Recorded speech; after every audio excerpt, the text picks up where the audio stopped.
Hello everyone, it is Joe here from Omnipoke, the channel that brings you guys everything Pokemon. If you're looking for PTCGO codes, including the stuff from Vivid Voltage, make sure you go ahead and check out the Potown store. You can get a 5% discount on your orders using the code Omnipoke. Happy New Year all, and welcome to another Vivid Voltage meta update, looking at the deck lists and the tournament results over the last week. This is going to take us from the 26th of December into 2021, the 1st of January. And there are a number of tournaments now on Limitless which are banning ADP. So we are obviously removing those results from the data set because I'm trying to get a picture of how the real format looks like, not just someone choosing to arbitrarily get rid of ADP and keeping Crushing Hammer in the format, but that's just me. We're going to have a look at the results. There's some really interesting winners in particular this week, so we will be going over a few deck lists. There's also been a really nice resurgence in Mad Party. It's got a win, a second place, and three top 8 finishes. So it's done really, really well. One of the top performing decks out of any of them that we've seen so far, and continued amount of support behind the Rillaboom Rowegg deck as well. I know Azul got a top 4 with it, and it seems to have had a couple other results within the week. So yeah, some interesting stuff all around. Still seeing some Pikaroms make it. Some Luke Metals had a big resurgence as well. I'm not sure. So even though there is this banning of ADP, there's obviously all the tournaments we're looking at do have ADP available, but I wonder if the ban will make people start playtesting other decks and make them play different decks in all the tournaments as well. And also just, not being that guy who's still playing ADP, even though other people think it's a ban-worthy card or whatever. So, yeah, there's a small weird psychology thing going on with tournaments in 2021 now, because there is the sort of negative connotation around playing ADP for some reason. But there you go. These are the quick rundown of the tournaments. And if we go back to our totals for Vivid Voltage, we've had now 61 events to look at overall in the online series of 50 plus players. ADP is still just about out on top, but it is really starting to lag behind Pikarom. It's been losing. Well, the gap's been closing week by week over the last 3 weeks, I think, for Pikarom. So it's getting close to being there. They're still the two way out in front. We've got Center Scorch. Eternatus has gained ground on Baby Blounds this week, so it's overtaken it into being the 4th best deck in the format. Then we've got Baby Blounds. Luke Metal had a really, really good week, but it retains its place in 6th. Mewtwo, Welder Mewtwo, Colossal all in the similar places, I think. Actually, I think Colossal's moved up a little bit.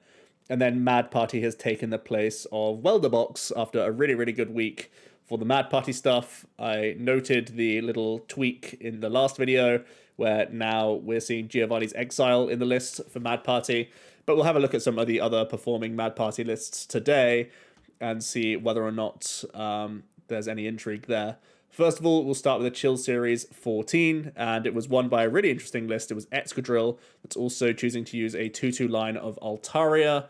Altaria mostly in here, just a Stone Wall, only V and GX Pokemon. So if you're not playing your Aegis/Vs in Luke Metal or in ADP, they can slowly just speed dive through you eventually and just be the Stone Wall. Or just with the amount of recovery that they have, the 4 Ordinary Rods, the 2 Pal Pads, and Fion to stop themselves from decking out, they can try and deck out Luke Metal even if they're not attacking you. So yeah, it's an annoying wall that you can use.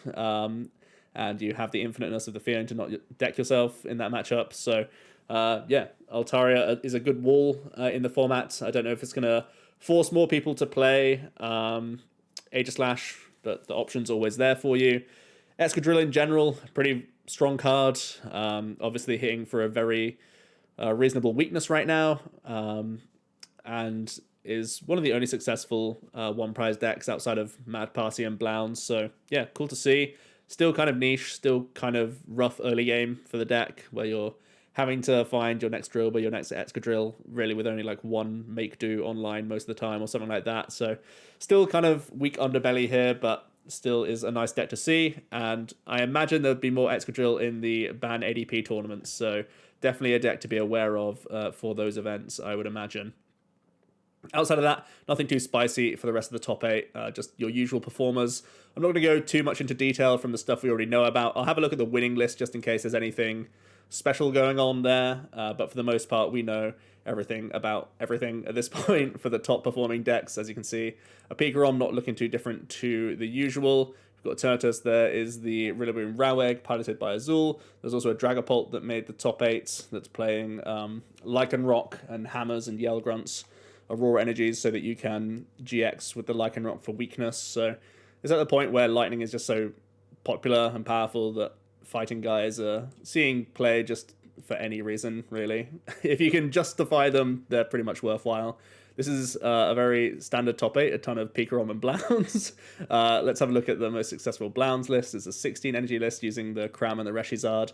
I think possibly after the Players' Cup, where we saw the Cramorant list with the Reshizard and the Zigzagoon, I think that's just become the gold standard for the most part.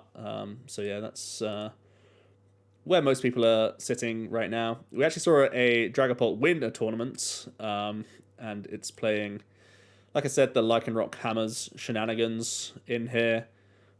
Surprising to see that this was able to beat a Decidueye player, to be honest. You can shred through Decidueye. I guess that's the way you try and do it. You just do Energy Denial, shred your way through the Decidueye, and use your bench snipe stuff. Yeah, I guess there's the win con in there. You also play a good amount of Stamps and Marnies to maybe make them whiff attachments here and there, but it was a straight Decidueye list that was able to come in second place, so there's still been this back and forth whether or not you want to be playing Obstagoon or just go straight Desi.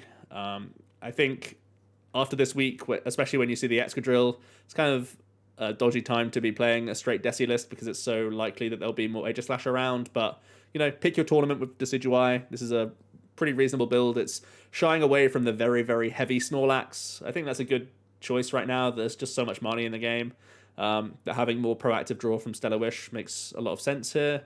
So yeah, just a nice straightforward list of Desi. Looking pretty good, getting the second place. We've got our first Mad Party in here as well. There will be a winning list that we'll look at as well, but I doubt there'll be too many differences here. I think the one of Giovanni's Exile is basically a staple going forward if you are playing Mad Party. But that's really about it. We will move on to a Luke Metal victory. Did a Luke Metal video just yesterday, I think. All the successful lists play Crushing Hammers. I choose not to, but there you go. Not much else to be said about this list. It's pretty straightforward approach here. Obviously choosing not to play any answer to walling Pokemon. So something to bear in mind. There was also a Rowegg that got second place. We'll see how different it is to Azul's list. So yeah, this is Hammerless. I actually think Hammers are quite a big win condition for this deck in particular. But this is the list that looks much more similar to Azul's, playing the Power Plants as well. So this is, you know, tried and trusted and doing well so far in a couple of events now. So pretty cool to see. In the Funny Bunny tournament series, it was a double Luke Metal. Again, I think it's a pretty standard list from what we're looking at. There was also Luke Metal in the finals, but interestingly, a straight Spiritomb making a top 4, which is pretty spicy. It's seeing the Turn the Tables Heracross in the list, and it's committing to the Spikemuth package to try and increase the damage output. This was something that a lot of people wrote off pretty quickly in the format, and cool to see that it's managed to, you know, still be fairly relevant. This is only playing Evil Admonition Hooper, not playing the Dinosaur Blaze Hooper, the one that just does the 90 poke or whatever. So just committing all out into the Spiritombs. Interesting to see that doing so well. Ton of Eternatus also in this tournament. The Crollo New Year's Eve event was won by a Weldon Mewtwo. And not too much to say here. There's an amazing rare Jirachi as a 1 count in the deck. But all the usual attackers, no backup supporter. Sometimes you see like a one-of supporter alongside the Welders and Boss, but here it's just straight up on the best supporters, really. And there's more Mad Party stuff going on there. And the final the final event is the Advantage tournament series.